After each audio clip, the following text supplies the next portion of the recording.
Viss notiek. Labvakar jūs mājās!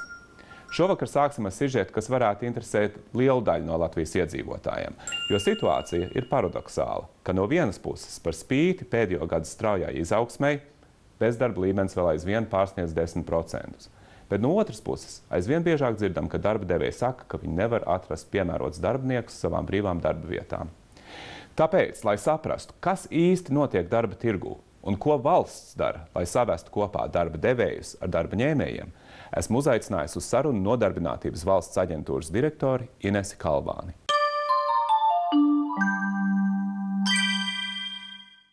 Sveiki, Kalvānas kundze! Labvakar! Pastāstiet, kāpēc ir tā, ka no vienas puses aizvien ir augsts bezdarbs, bet no otras puses darba devēji saka, ka viņi nevar atrast piemērotus darbiniekus? Iemesli šādai situācijai varētu būt dažādi. Pirmais, ar ko es gribētu sākt klāstot jums šo atbildi, ir tas, ka bieži vien laikā un telpā nesatiekās bezdarbnieku vēlmes, darba devēja prasības, bezdarbnieku prasmes un darba devēja vajadzības. Nesatiekās tīri teritoriāli, nesatiekās atbilstoši, teiksim, nozarei, kādās strādā konkrētais darba devējs. Otrs iemesls, kāpēc ir grūti atrast atbilstošu darbinieku, ir tas, ka mūsu valstī ir liels ilgstošā bezdarba procents, daudz cilvēku bez darba ilgāk par gadu. Tas nozīmē, ka šākiem ir šī brīža darba tirgus situācijā neatbilstošas prasmes un iemaņas. Mēs runājam par cilvēku skaitu, kas ir mērāms tuvu pie 50 000, 47 000 cilvēku, kas ir bez darba gadu un ilgāk. Pagājušā gada laikā tomēr samazinājās bezdarbs. Kurās nozarēs tika radīts vislielākais darba vietu skaits? Tas, ko mēs redzējām, ko pieprasīja mūsu sadarbības partneri darba devēji, tika meklēti kvalificēti speciālisti. Faktiski šāds pats pieprasījums ir arī šim gadam. Tad tiek meklēti savu amata meistari, speciālisti apstrādes rūpniecībā, speciālisti šūšanas rūpniecībā, speciālisti, kas ir iekārtu montieri, operatori, būvniecības speciālisti, bet speciālisti. Nevis, teiksim, kā kādreiz, kādus gadus 3-4 atpakaļ, tad, kad mums bija šis ekonomiskā buma periods, kad darba devējs bija gatavs pieņemt darbā jebkuru cilvēku, tad šobrīd tiek meklēti speciālisti, tādēļ, ka ļoti nopietni tiek domāts par produktivitāti un par izmaksu. Viena no efektīvākām programmām, cik es dzirdu no darba devējiem, ir tieši apmācība pēc darba devēja pieprasījuma. Un kas padara šo programmu efektīvi? Kas ir šī projekta veiksmes faktors? Tas, ka darba devējs ir klāt tajā brīdī, kad tiek atlasīts bezdarbnieks apmācību procesam, bezdarbnieku apmācības procesā nodrošināt praksi. Tātad darba devējs var redzēt, kāds ir šis cilvēks, kā viņam veicās ar teorētisko zināšanu pielietošanu praksē. Darba devējs var piedalīties arī kvalifikācijas eksāmenā, kas ir jākārto visiem bezdarbniekiem, kas mācās profesionālās tālāk izglītības programmās, lai iegūtu profesionālo kvalifikāciju. Tas nozīmē, ka šī jau ir 3. reize, kad darba devējs var pārliecināties, vai šis būs vai nebūs īstais cilvēks, ar ko strādāt uzņēmumā. Protams, pēc projekta beigām darba devējiem ir pienākums kā minimums 6 mēnešus nodarbināt izglītotos par valsts naudu, tātad izglītotos speciālistus, bet mēs neredzam, ka šajā projekta sadaļā būtu lielas problēmas. Starp reģistrētajiem bezdarbniekiem sevišķi augsts ir to cilvēku īpatsvars, kuriem ir pāri 50 gadu. Kāpēc un ko mēs varam darīt viņu labā? Jāatzīst, es pat gribētu teikt, diemžēl, jo man pašai tas ir tāds arī, gribētu teikt, tāds emocionāli rakstura. Kāpēc? Tādēļ, ka pirmām kārtām profesionālā kvalifikācija, profesionālā pieredze nav atbilstoša šī brīža darba tirgus prasībām. Otrām kārtām, un kas, diemžēl, ir ļoti tuvu tām pirmām kārtām minētam iemeslam, ir, ka nav profesionālās kvalifikācijas vispār. Tātad cilvēks ir dzīvojis visu savu iepriekšējo darba dzīvi, darot vienkāršus darbus, un viņam nav šīs profesionālās kvalifikācijas.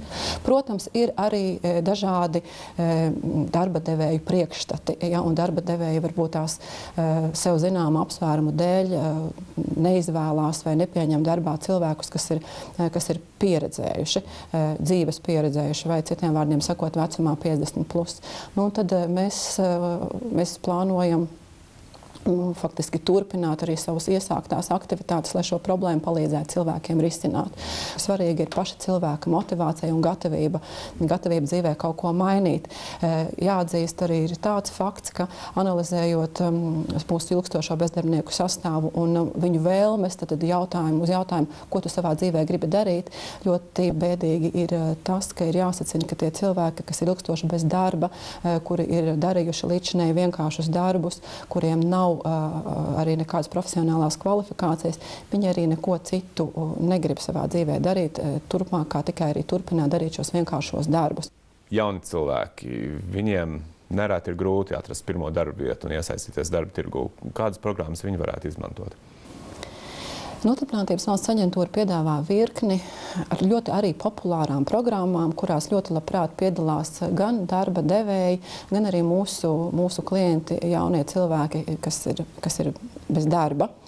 Ar jauniešiem ir tā jauniešu lielākā problēma ir faktiski dalāma divās daļās. Vienai daļai no jauniešiem nav šīs profesionālās kvalifikācijas, līdz ar to ir grūtības kaut ko iesākt līdzīgi tāpat kā cilvēkiem pirmspensijas vecumā.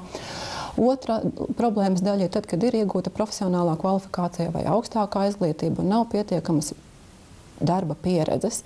Un tad Nodarbinātības valsts aģentūra šiem jaunajiem ļaudīm palīdz risināt abas šīs problēmas. Nodarbinātības valsts aģentūrai izveidot arī mājaslapa. Es viņu apskatījos vakar, man liekas, diezgan lietderīgi. Cik daudz cilvēku viņu izmanto? Mūsu mājaslapa ir iecienīta sabiedrības vidū, un to skata ļoti daudzi. 100 000 cilvēki gadu no gada izmanto mūsu mājaslapu, un mēs priecājamies par to, ka šīs mājaslapas izmantotāju skaits aug. Mājaslapu lieto ne tikai bezdarbnieki un darba devēji, to izmanto mūsu sadarbības partneri, izglītības iestādi.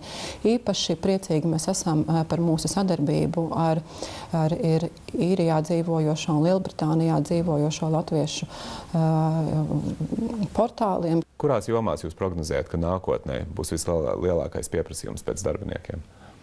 Latvijā nemainīgs pieprasījums ir pēc speciālistiem un darbiniekiem pakalpojumu jomā, tirzniecība un tad arī apstrādes rūpniecībā. Kā jau es minēju, runa ir par kvalificētiem speciālistiem.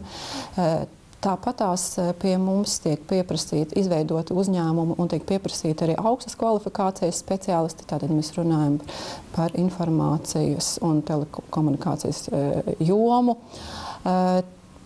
Tiks meklēti un tiek meklēti šobrīd labi un efektīvi vadītāji.